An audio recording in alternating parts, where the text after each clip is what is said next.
Hola, ¿cómo están? Mi nombre es Eduardo Escarlato, yo soy médico toxicólogo y médico legista, soy el jefe de servicio del Servicio de Toxicología del Hospital de Clínicas José de San Martín, de la capital federal, y titular a cargo de la tercera cátedra de toxicología de la Facultad de Medicina de la Universidad de Buenos Aires. En principio estoy muy contento de poder compartir con ustedes este pequeño espacio para charlar un poco sobre la toxicología y sobre algunos de sus aspectos. La idea mía es que tengamos una aproximación en esta charla acerca de algún tema puntual de la toxicología, pero les propongo una cosa un poco distinta. Eh, Acercarnos a estos conceptos de la toxicología, pero a través no tanto de las ciencias duras, sino de las humanidades médicas. En realidad, las humanidades médicas son una herramienta que tiene la medicina y que deberíamos abrevar en ella constantemente. En lo que hace a lo personal y a mi disciplina en particular, la toxicología tiene mucho de historia y mucho de arte. Los artistas han plasmado consciente o inconscientemente muchas veces situaciones de intoxicaciones, y el hecho de poder abrevar en estas condiciones nos permiten utilizar a estas disciplinas como una herramienta más con la posibilidad de encontrar y acrecentar un poco nuestros conocimientos. Con lo cual mi propuesta es entonces invitarlos a compartir. Vamos a tratar de compartir la pantalla. Y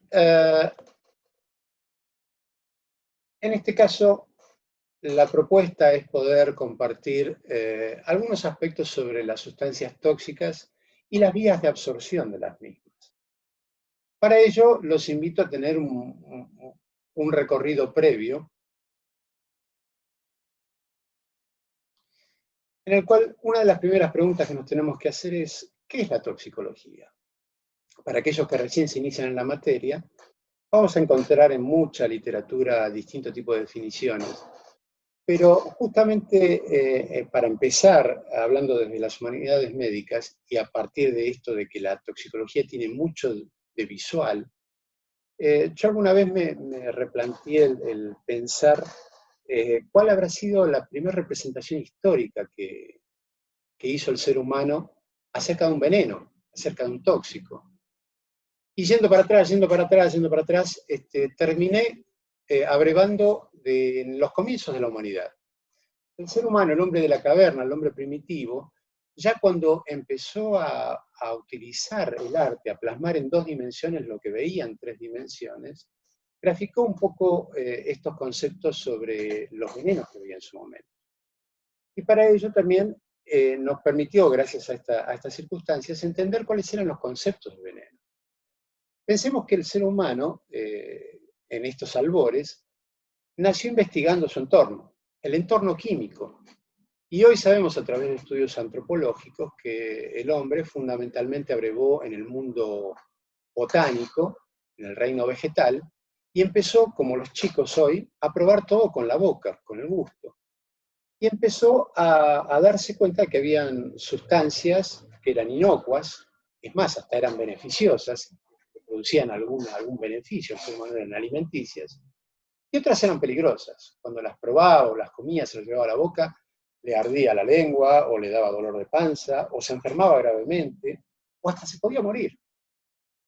Y es en ese momento que este hombre primitivo, con los rudimentos que tenía de su razonamiento, hace la primera clasificación química que existe en la historia de la humanidad.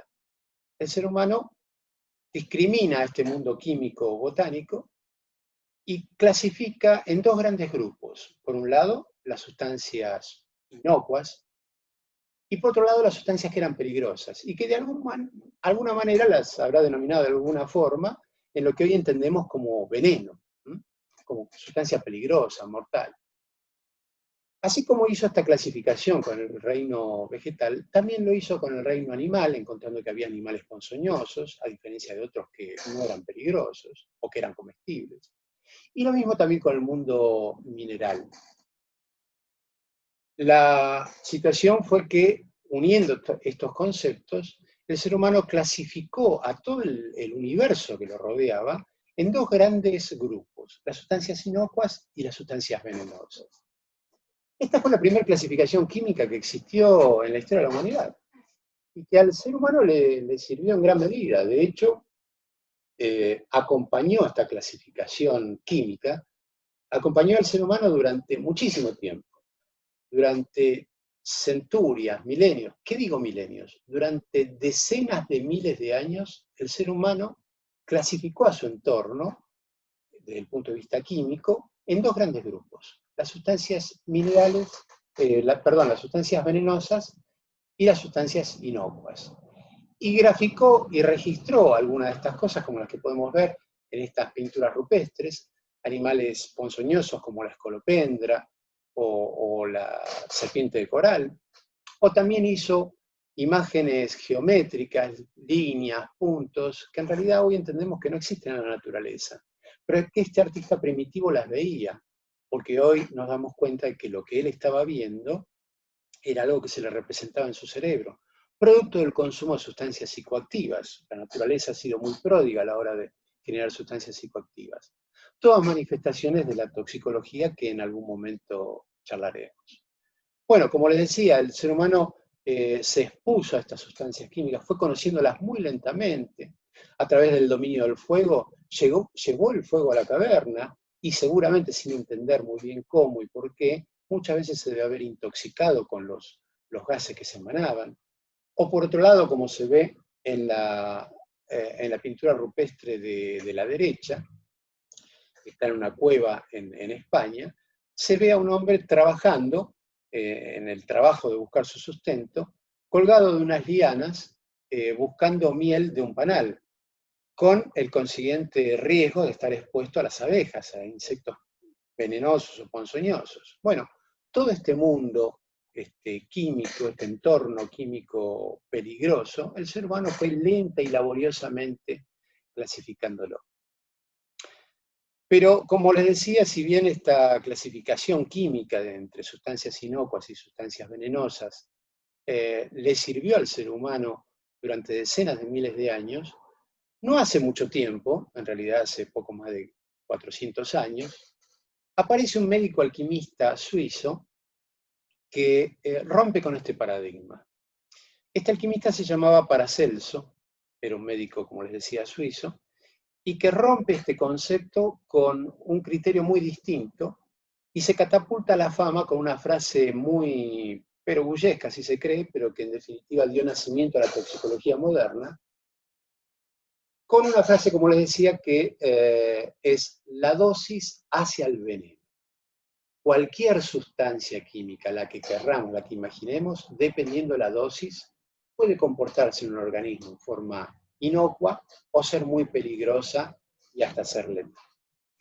Esta imagen que estamos viendo es la puerta de mi casa. Esta es la Facultad de Medicina de la Universidad de Buenos Aires. Nuestra casa está custodiada por 6 imágenes, 2 alegóricas, Prevenir y Curar, que son las de los extremos, y 4 personajes importantes de la medicina, entre los que uno de ellos es Paracelso. Y Paracelso se granjeó este espacio no por azar en nuestra casa. Muy pocos saben que la Facultad de Medicina de la Universidad de Buenos Aires fue la primera en incorporar a la toxicología como materia de grado en la currícula médica en el mundo, 1881. Primera cátedra de toxicología en el mundo que dictó la materia dentro de la carrera de la medicina. Bueno, obviamente, acá vemos algunos grabados sobre Paracelso, que si bien fue y sigue siendo el padre de la toxicología moderna, tiene muchos aspectos que, bueno, obviamente era un médico alquimista, muy ligado a la cábala, por eso esta numerología que se lo ven en algunos grabados, y que es algo, este gran aporte que ha hecho a la toxicología, otros aspectos quedaron en la historia. Lo concreto es que hoy podemos definir a la toxicología con una definición un poco más moderna. Yo les traigo una de las tantas definiciones. Es una ciencia no solamente médica, que estudia los agentes físicos en cuanto son potencialmente productores de enfermedades o alteraciones patológicas en los seres vivos, y que no solamente estudia estas circunstancias, sino también los mecanismos por los que los produce, cómo contrarrestarlos, es decir, los tratamientos, y por supuesto, de qué manera identificarlos, cómo hacer el diagnóstico y cómo cuantificar estas circunstancias. Bueno, con la definición de toxicología nace inevitablemente el concepto de toxicidad. Hoy entendemos que la toxicidad de una sustancia es la capacidad que tiene esta sustancia para poder producir un daño a un organismo vivo, ¿eh? Que siempre se lo relacione con la dosis, como nos enseñó Paracelso, y por la cantidad de sustancia absorbida, dependiendo también de por qué vía se ha administrado y cómo ha sido aportada en el tiempo, es decir, si fue una dosis única y responsable de una intoxicación aguda, o si fueron pequeñas y sucesivas dosis que desencadenaron una intoxicación crónica. Bueno, también la toxicidad estudia el tipo y la severidad del daño y las otras condiciones que después veremos. Lo concreto es que para el día de hoy lo que nos interesa para el estudio de la toxicidad es, por un lado, el daño, porque hay distintos tipos de daños que pueden dar las distintas sustancias químicas, la dosis, la vía de administración, la vía de absorción, cómo se distribuyen en el cuerpo y qué tipo de lesiones van a dar.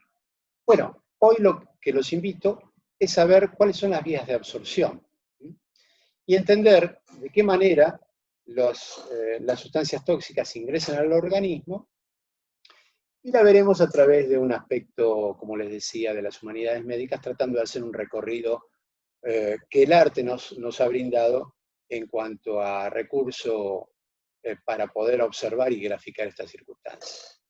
Recordamos que las vías de ingreso al organismo, los tóxicos pueden absorberse por las distintas vías que tiene el organismo.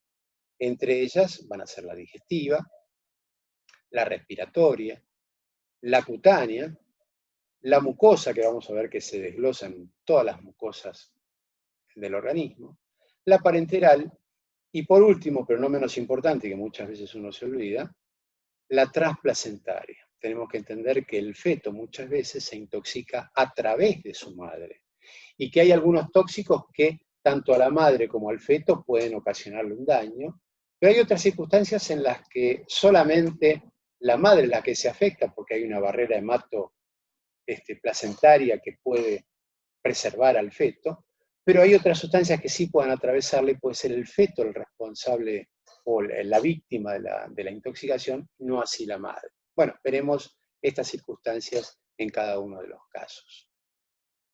Por lo pronto entonces, para empezar y recordar las vías de absorción, recordamos a través de estas tres gracias de Botticelli que las sustancias pueden absorberse por vía digestiva, por vía respiratoria, por vía cutánea. En lo que hace a los aspectos mucosos puede ser por la vía conjuntival, la vía ótica, la sublingual, la nasal, la vaginal, la rectal, y como les decía, la última, y también tan importante como las anteriores, la vía transplacentaria. Bueno, vamos a contar algunas historias de cada una de estas vías para poder tenerlas presentes, si les parece. Bueno, como ejemplo de la vía digestiva entendemos que el hecho de ingerir sustancias peligrosas para la salud es prácticamente una constante en cuanto al registro del conocimiento del ser humano. Desde muy antiguo se entendió este proceso. Y el arte nos ha brindado muchos casos en donde se mostraba la situación que accidental o intencionalmente, porque también el ser humano al entender el concepto del veneno y al entender que si uno comía veneno podía morirse, el ser humano lamentablemente ha utilizado en un sinnúmero de casos esta vía como para sacarse gente de encima. El cuadro que les traigo acá, un vaso de vino con César Borgia. Saben ustedes que el Papa Borgia, la familia Borgia, fueron grandes envenenadores. De hecho, se decía en la época en que este Papa se quitaba a la gente de encima indeseable a través de invitarlos a cenar, a punto tal de que había una frase que decía que una invitación a tomar una copa de vino con César Borgia era una condena de muerte. Y de hecho este cuadro, pintado por Collier, nos muestra a un papa con una mirada turbia, una situación muy tensa y en donde la víctima, en este caso entre comillas, se lo ve muy compungido y imposibilitado de negarse a esta copa de vino, sabiendo que en él estaba la causa de su deceso. También ha ocurrido historias de intoxicaciones masivas por vía digestiva.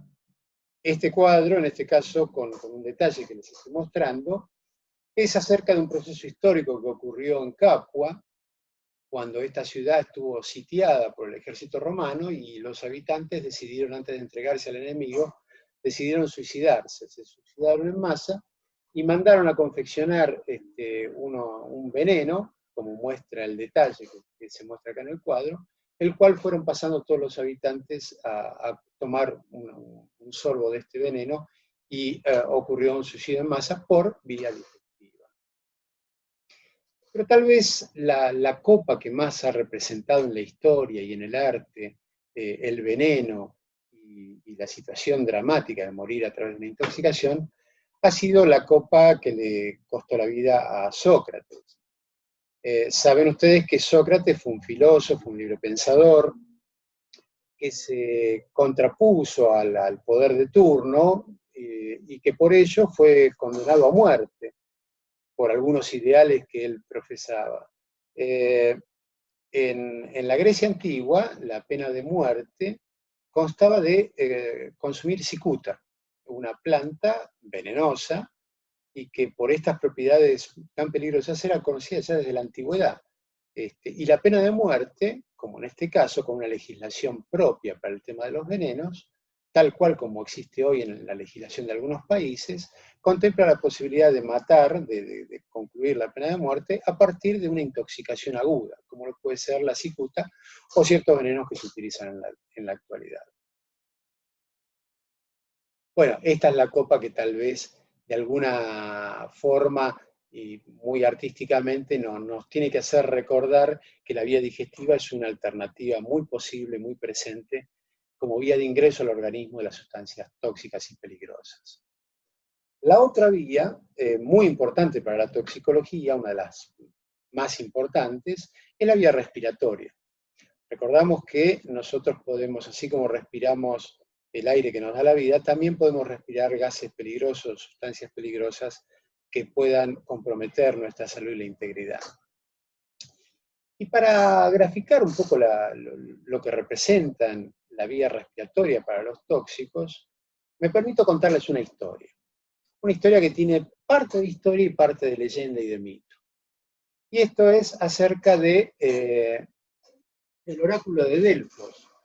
También en la Grecia antigua había un oráculo, un templo, que era el templo de Delfos, en donde existían ciertas sacerdotisas, que eran las pitonisas, aquellas que eran muy famosas por poder augurar el futuro. Estas sacerdotisas entraban en trance a través de un proceso ritual, también a través de la ingestión de ciertas sustancias, de ciertas pócimas, que hoy sabemos que tenían sustancias psicoactivas. Y nos cuenta Herodoto en la parte histórica de esta situación que estas pitonisas se llamaban pitonisas porque el templo estaba dedicado al dios Pitón, a la serpiente Pitón. Entonces estas sacerdotisas eran las pitonisas. Bueno, les decía que estas sacerdotisas, una vez que entraban en trance, después de haber ingerido alguna de estas sustancias, se dirigían a los sótanos que había en estos templos, que era un templo labrado en la roca de la montaña, lugar donde en la roca del suelo habían grietas naturales, unas grietas que naturalmente estaban en esta zona, y estas mujeres se sentaban, medias narcotizadas por estas sustancias, se sentaban en unos banquitos, se inclinaban hacia adelante, hacia esas grietas, y nos cuenta Herodoto que ellas sentían el dulce aliento de los dioses que le hablaban al oído. El dulce aliento de los dioses que le hablaban al oído.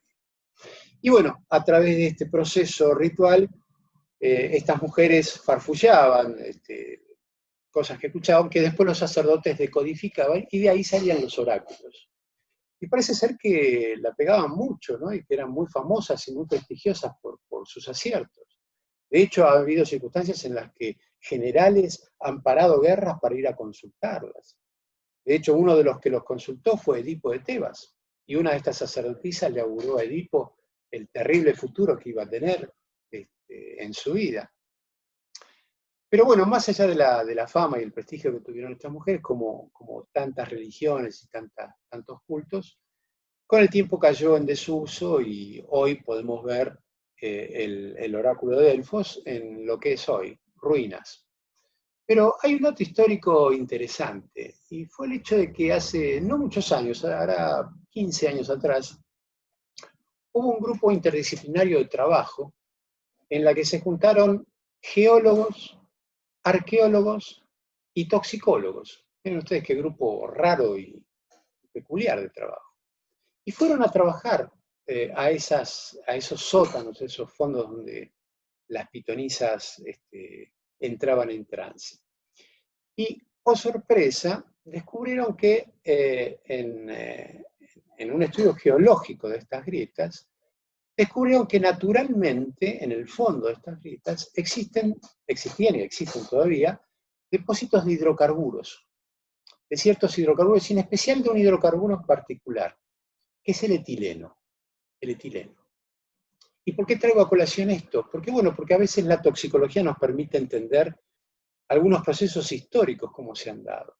Porque, por ejemplo, si hoy, con las bases de datos que tenemos en toxicología, podemos buscar el etileno, vamos a encontrar ciertas características y datos técnicos que certifican los efectos y las propiedades de este hidrocarburo. Pero si nos fijamos específicamente en una de las características, que es la del olor, característicamente, y si alguno de ustedes ha olido el etileno, tiene un olor muy dulzón, es muy característico, es un hidrocarburo muy característico. Y este olor dulce, justamente, era lo que nos contaba Herodoto con sus palabras, ¿no? Era el dulce aliento de los dioses que le hablaban al oído a estas mujeres y que le hacían entrar en trance. Hoy podemos entender que estas mujeres, volcadas hacia adelante y respirando estos vapos de hidrocarburos, en realidad se estaban haciendo nebulizaciones de hidrocarburos, obviamente como cualquier alcohol, como cualquier hidrocarburo, es un depresor del sistema nervioso central. Y lo que hacían era hacerlas inducir a un estado de borrachera, de narcosis, que posteriormente era la responsable de este estado de estas mujeres. Bueno, muy famosas fueron las pitonisas, tanto es así que el Papa le encarga a Miguel Ángel que las pinte en la Capilla Sixtina. El Papa pinta distintas pitonisas. Y un dato también de color que hace un tiempo descubrí yo cerca de mi trabajo, fue el hecho de encontrar estas esculturas. Estas esculturas están en el primer piso de un edificio que se encuentra muy cerca del Hospital de Clínicas, en la avenida Callao y Marcelo T. de Alvear, y que corresponden a un juzgado comercial. En el primer piso se ven estas imágenes, que fíjense ustedes qué notable. Estas imágenes son la representación escultórica de las pitonisas que pintó Miguel Ángel en la Capilla Sixtina, y que lamentablemente no son tan conocidas, las podemos visitar si andamos por estas callecitas de la ciudad de Buenos Aires. Bueno, en lo que hace al arte y el mundo de los tóxicos en el medio aéreo o respiratorio, podemos decodificar un montón de situaciones parecidas, como estas, por ejemplo, un cuadro de Jan Steen, en donde muestra la lección de dibujo, un aprendiz con su maestro, pero fíjense en el detalle. Frascos o envases con hidrocarburos, con solventes que se utilizan en el mundo de la pintura, esencia de trementina y demás, situaciones muy volátiles, encima sin mayores medidas de seguridad, en este caso pegada al lado de un brasero, y que seguramente en este ambiente, que sería un ambiente confinado, cerrado, porque era invierno, por eso estaban con un brasero, seguramente esta gente estaría respirando estos vapores, estos gases que pueden ser tóxicos.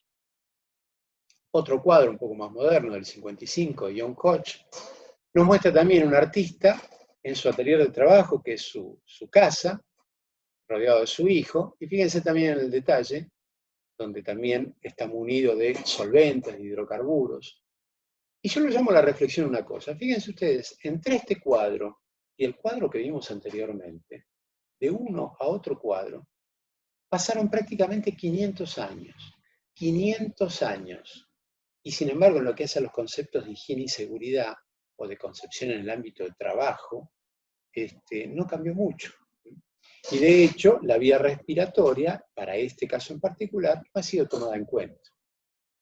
Bueno, otras circunstancias también relacionadas con el arte, por ejemplo, pueden ser las modelos que se exponen durante mucho tiempo en este ambiente. Fíjense en este cuadro, un área del taller en donde hasta se ven de los frasquitos cómo van emanando estos vapores, que esta chica, esta modelo, inevitablemente va a estar respirando durante horas en este lugar de trabajo. Pero el trabajo no solamente, o el medio aéreo, perdón, no solamente contiene gases, también puede tener partículas. Y también en el mundo del arte podemos encontrar estas partículas riesgosas para la salud y desde el punto de vista toxicológico. Fíjense ustedes entre ese grabado egipcio donde hay unos escultores trabajando y el cuadro de la derecha, mucho más moderno, si bien han cambiado no tanto las técnicas, pero las formas de exposición de estos artistas es exactamente las mismas.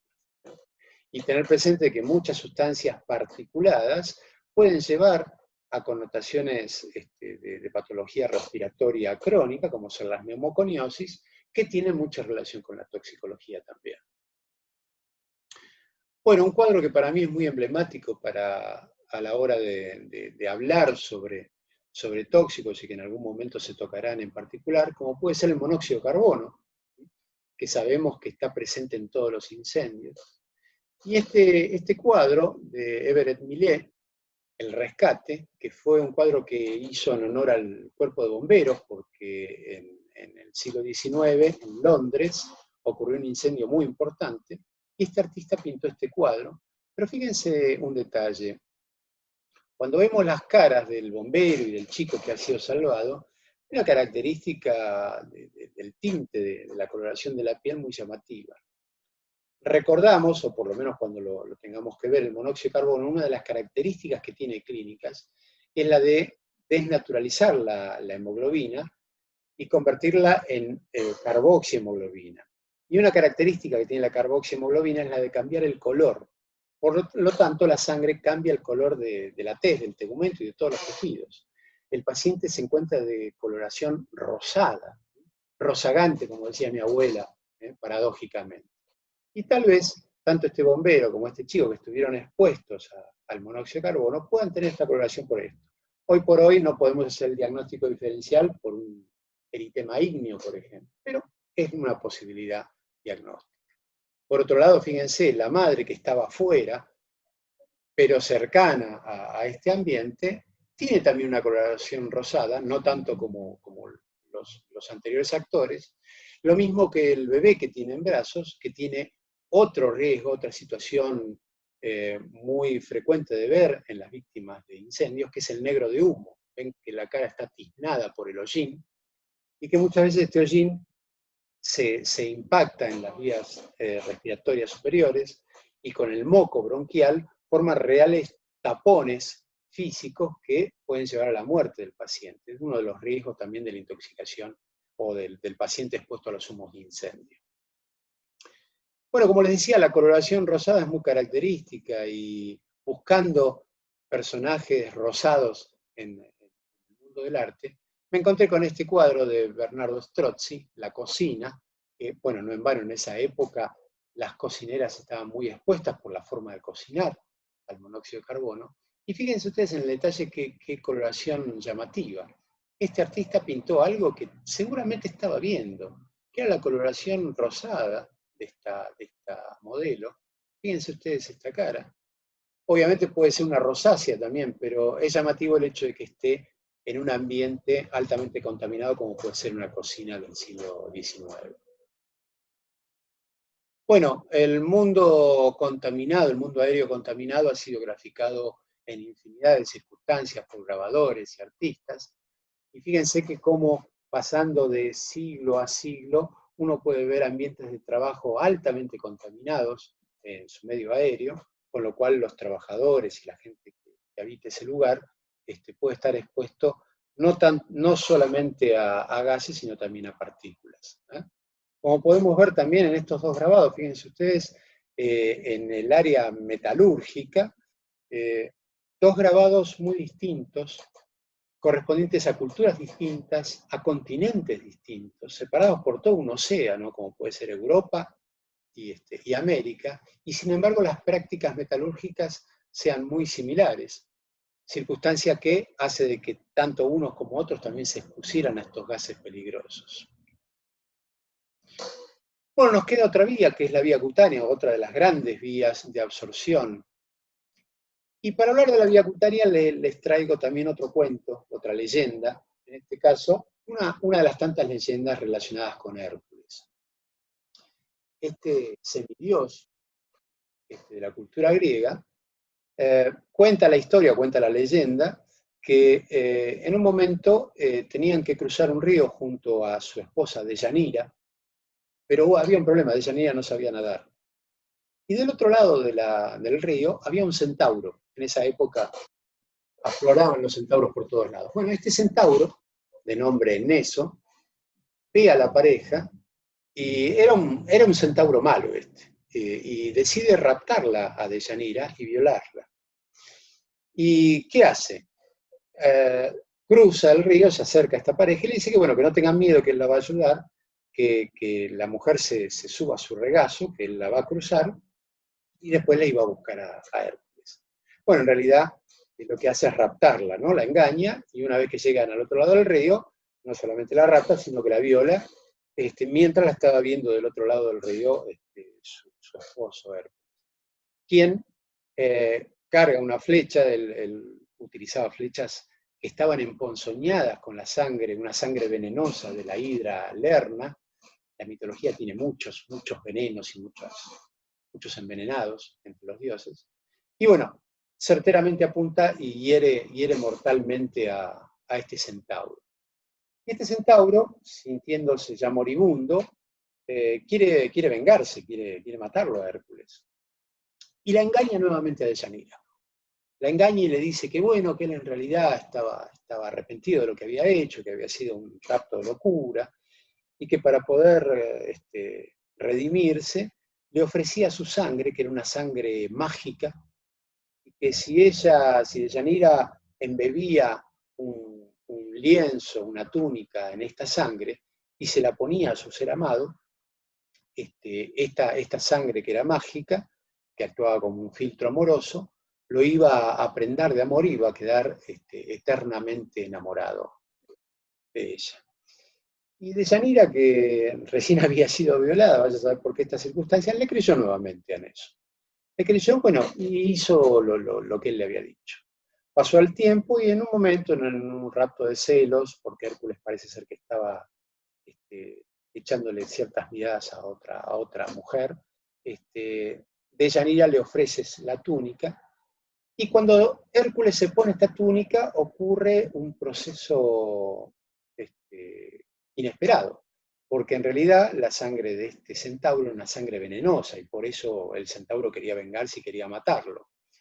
Y este veneno comenzó a absorberse a través de la piel, y describe la mitología que Hércules empieza a sentir un fuego abrasador, una sensación de quemaduras en todo el cuerpo, y quiere arrancarse esta túnica, pero no puede porque está pegada a su cuerpo, y se arranca a jirones la piel, y por eso Zurbarán, este pintor español, pinta a este Hércules sufriendo y con fuego a su alrededor. Bueno, tanto fue el dolor que tenía Hércules que le pide a un ayudante que arme una pira funeraria, le prenda fuego y él se suicida tirándose al fuego. Y por este suicidio después los dioses los llevan al Olimpo, bueno, la historia continúa. Pero lo interesante para mí es ver cómo en este mito, este cuento, nos muestra y nos grafica que ya la cultura griega en la antigüedad ya se entendía y se sabía el concepto, un poco empírico, pero de que las sustancias, en este caso las sustancias venenosas o peligrosas, pueden absorberse a través del cuerpo, a través de la piel. Y la piel puede absorber venenos, pero no solamente por vía pasiva, sino que también por vía cruenta, como puede ser la mordedura o la picadura de seres ponzoñosos, como las serpientes, que inoculan activamente su veneno. Y en lo que hace a la historia, ya no a la leyenda, a la historia, tenemos un caso paradigmático que fue el de Cleopatra. Todos saben y recuerdan que Cleopatra, cuando está sitiada por el ejército romano, y sabiendo que su amado Antonio también ha sido muerto, decide suicidarse. ¿Y qué hace? Hace traer una áspid, una serpiente venenosa, muy peligrosa, que tiene un veneno neurotóxico muy particular, y se hace morder por esta serpiente para suicidarse. En realidad, en lo que hace al mundo del arte, infinidad de artistas han pintado a esta situación, ¿no? de suicidio de Cleopatra. Lo concreto es que yo en algún momento me quedé pensando, digo, ¿cuál habrá sido el artista que más fidedignamente debe haber pintado esa circunstancia? Porque hoy conocemos también, gracias a la toxicología y a las propiedades que tiene el veneno de esta serpiente, que por suerte está muy lejos de nuestro continente, pero que nosotros tenemos una serpiente que tiene un veneno muy similar, un veneno neurotóxico muy parecido, que es la serpiente de cascabel. La serpiente de cascabel tiene un veneno que genera prácticamente el mismo cuadro. El cuadro, como les decía, es un veneno neurotóxico que produce una parálisis generalizada, periférica, y que al comprometer la musculatura respiratoria hace que el individuo muera por parálisis respiratoria en total estado de lucidez. Y bueno, buscando en el mundo del arte a ver qué artista había podido pintar algo similar, me encuentro con este cuadro, un cuadro de Giorgio Vasari, que pinta o recrea un grabado de Miguel Ángel. Y fíjense ustedes el cuadro, fíjense ustedes la cara de esta Cleopatra. Ven que tiene una mirada lánguida, los párpados como caídos, una frente sin arrugas. Bueno, justamente porque esto es producto de una parálisis periférica. Piensen ustedes que esta parálisis periférica remeda en lo que hace a lo facial, estos pacientes intoxicados, a una miastenia gravis. Es exactamente igual que una miastenia gravis. Esta mujer, por ejemplo, vemos que los párpados le pesan, que está haciendo fuerza con la frente para poder abrir los ojos, porque no tiene fuerza. Y de hecho, fíjense ustedes, esta chiquita, que de hace muchos años, una paciente, un accidente que ocurrió con una serpiente de cascabel en la provincia de Salta, un accidente fatal, esta chiquita falleció lamentablemente. Fíjense ustedes, la mirada es la misma mirada que la que pinta Giorgio Vasari, la de una parálisis periférica, y que no se diferencia en nada de lo que puede representar una miastenia grave.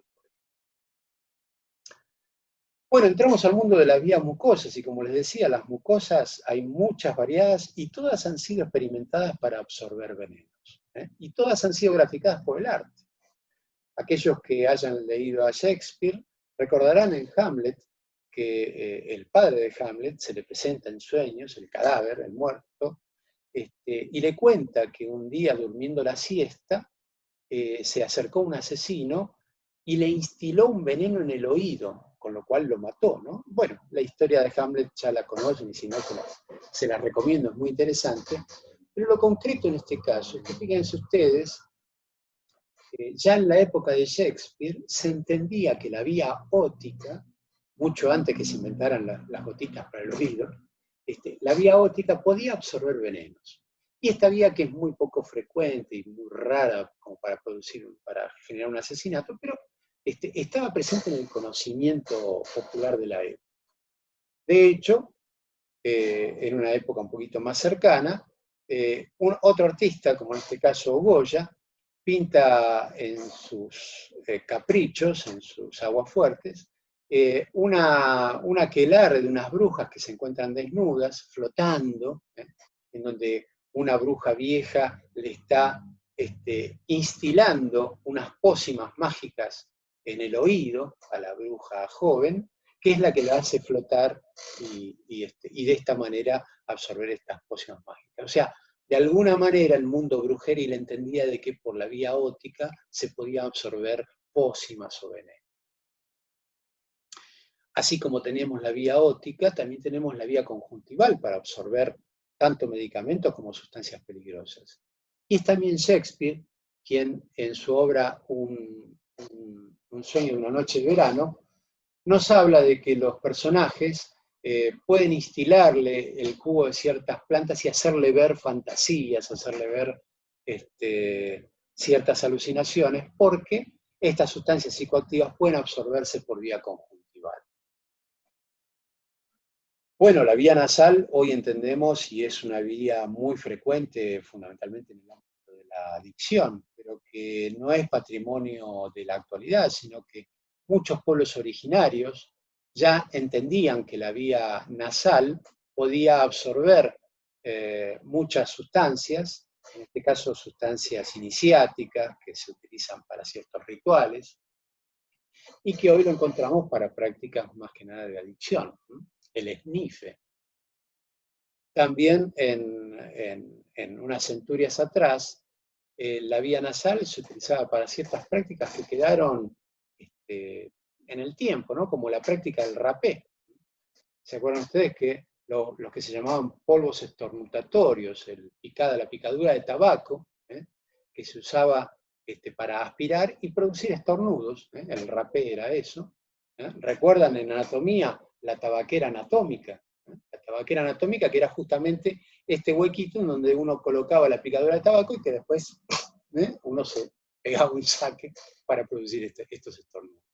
Bueno, el arte ha mostrado muchas veces esta práctica, que en alguna época era una práctica más bien femenina, y que con el tiempo quedó en desuso. Otra vía mucosa importante, que es la vaginal, y que nos remite al mundo de las brujas también. Las brujas fueron grandes conocedoras de la farmacopea de la época, y empíricamente conocían muchas sustancias que las entendían como mágicas, y que hoy entendemos que responden a principios activos que tienen características psicoactivas.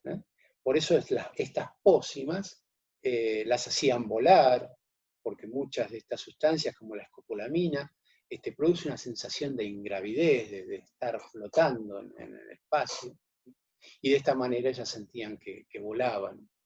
¿Y cómo volaban? Bueno, todos sabemos que las brujas vuelan en escoba, ¿no? De esto no hay grandes dudas. Lo concreto es que me permito mostrarles algunos grabados de estas brujas, que muchas veces se las representaba en la antigüedad desnudas, vamos a entender ahora por qué, muchas veces montadas sobre machos cabríos. En este caso, otra vez Goya mostrando un grabado que se llama Linda Maestra, ¿no? La bruja vieja que le está enseñando a volar a la bruja joven, siempre desnudas. Lo mismo que esta, que a su vez la está sobando con ciertos ungüentos, que hoy entendemos que eran ungüentos con sustancias psicoactivas, estas pócimas, y que no en cualquier lado la untaban, fíjense, en el hueco popliteo, en las axilas, en el abdomen, lugares donde la piel es muy delicada y donde se absorben mucho estas sustancias. Pero fíjense una cosa, hay algo que les llama la atención de estos tres grabados que les mostré. Les doy unos segundos para que lo vean y lo piensen. Bueno, más allá de lo que habrán visto y pensado cada uno de ustedes, les comento, una cosa que es llamativa es la posición de la escoba.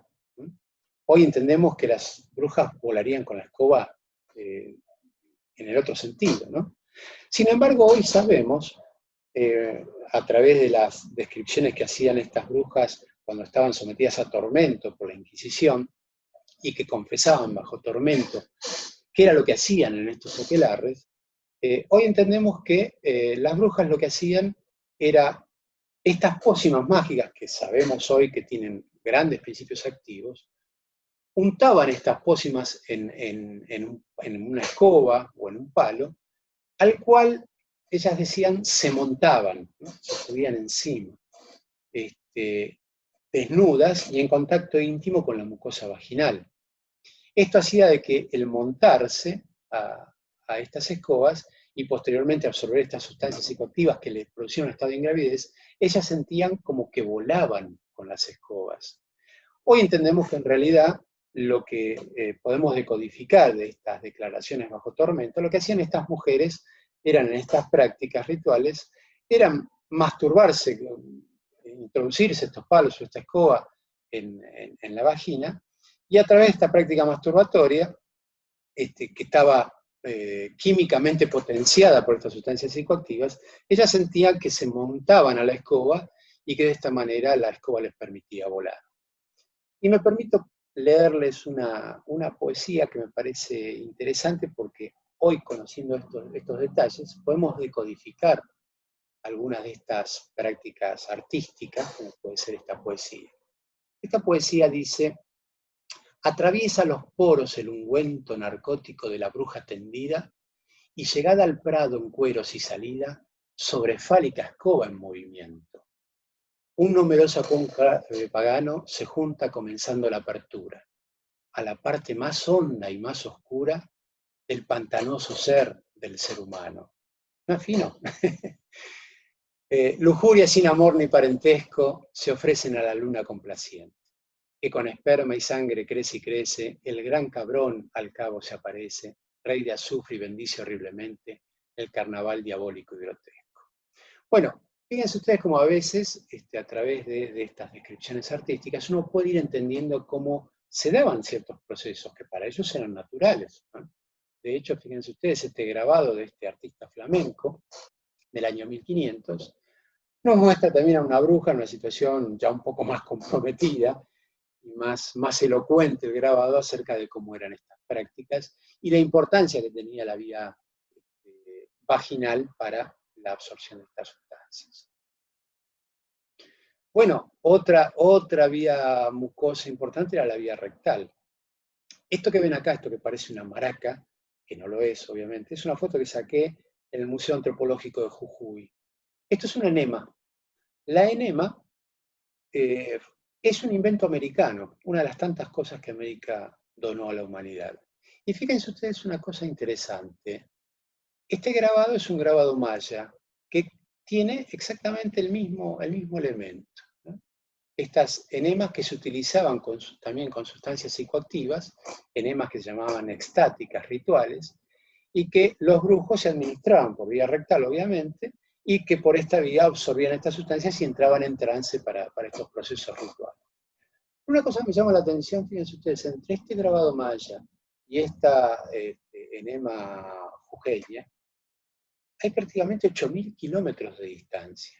Fíjense ustedes lo que representaba la comunicación en las culturas originarias de América y la transmisión de estos conocimientos. Bueno, esto está graficado en muchas obras artísticas, en este caso, bueno, enemas de mayor porte y de mayor envergadura, a punto tal que necesitan un asistente para colocársela.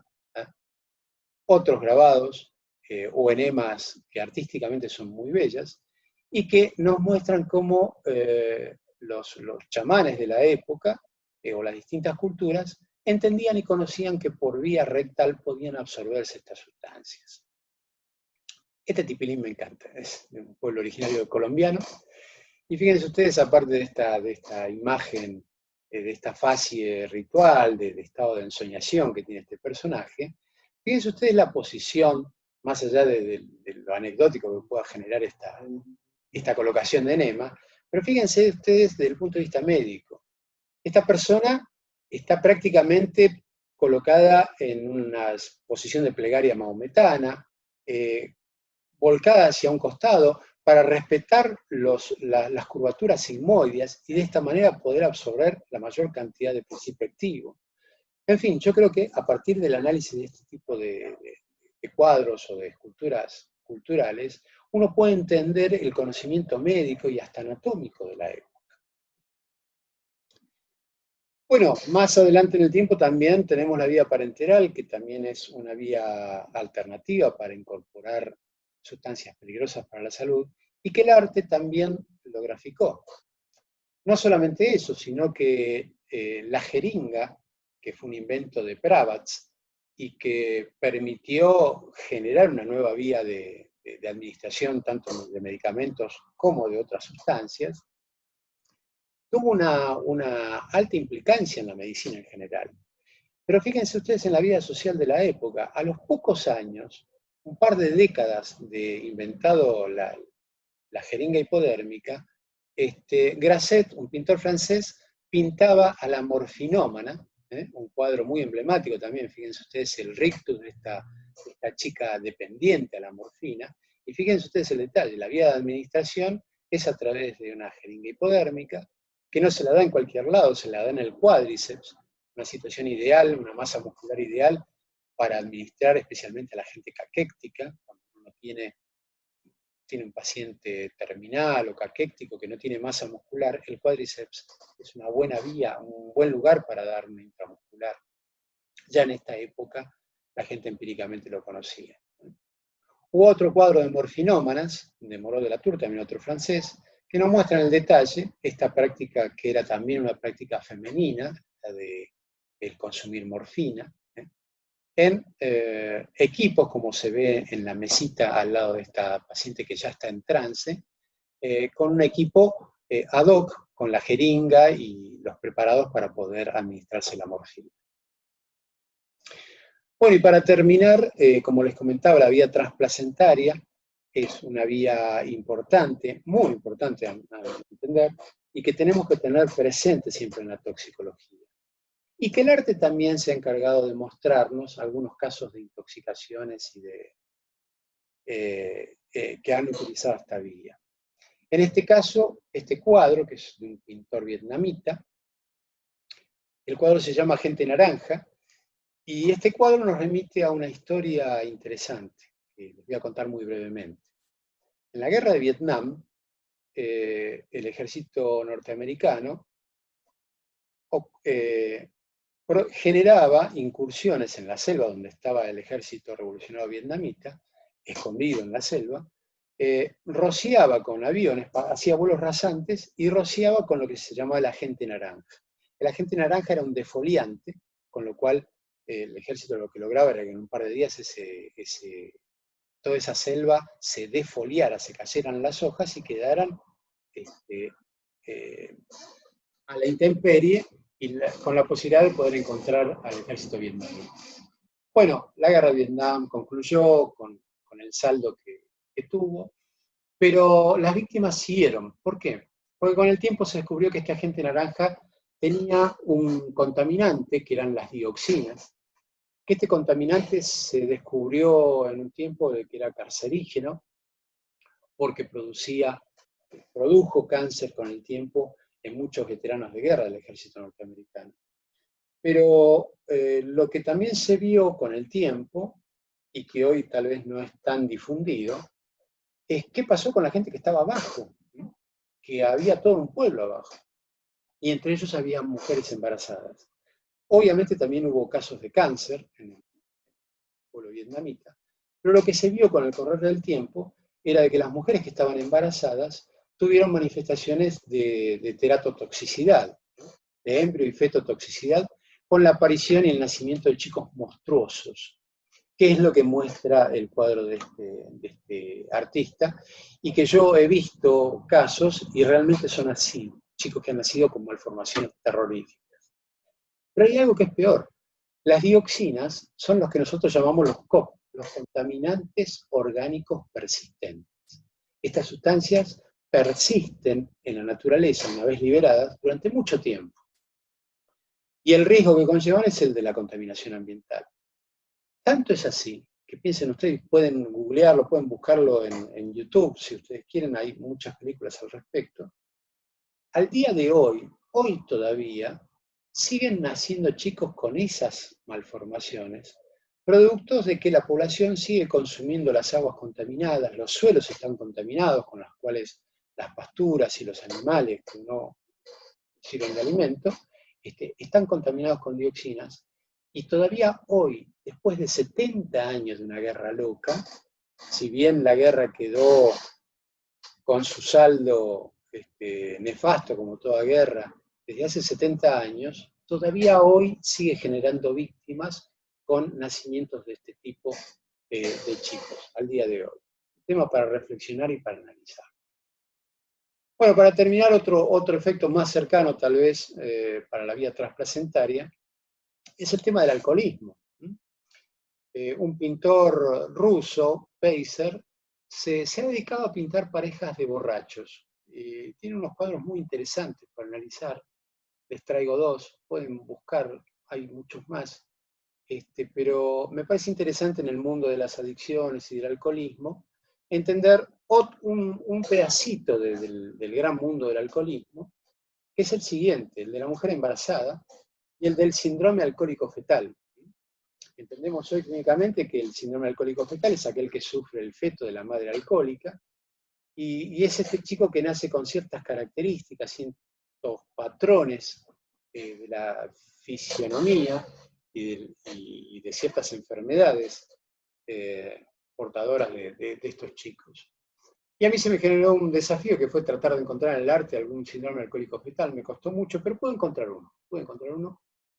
Y fue un detalle en un mural de Diego Rivera, de un pintor muralista mexicano, en este caso, un grabado que se llama Niño con Taco. Y fíjense ustedes la cara de este chiquito, que comparte muchas características, la implantación de los ojos, de las orejas, perdón, el epicanto de los ojos, la falta de los pliegues, en fin, la característica de los labios, todas características que nos pueden hacer suponer un síndrome alcohólico fetal que podría ser.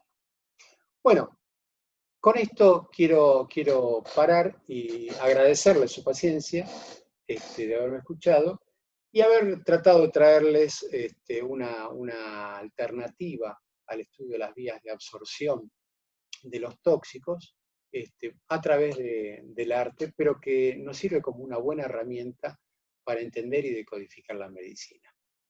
Espero les haya gustado y espero en algún otro momento poder encontrarme con ustedes y compartir esta y otras historias más que nos brindan la medicina y la toxicología en particular. Muchas gracias por su atención y nos vemos en la próxima. Hasta luego.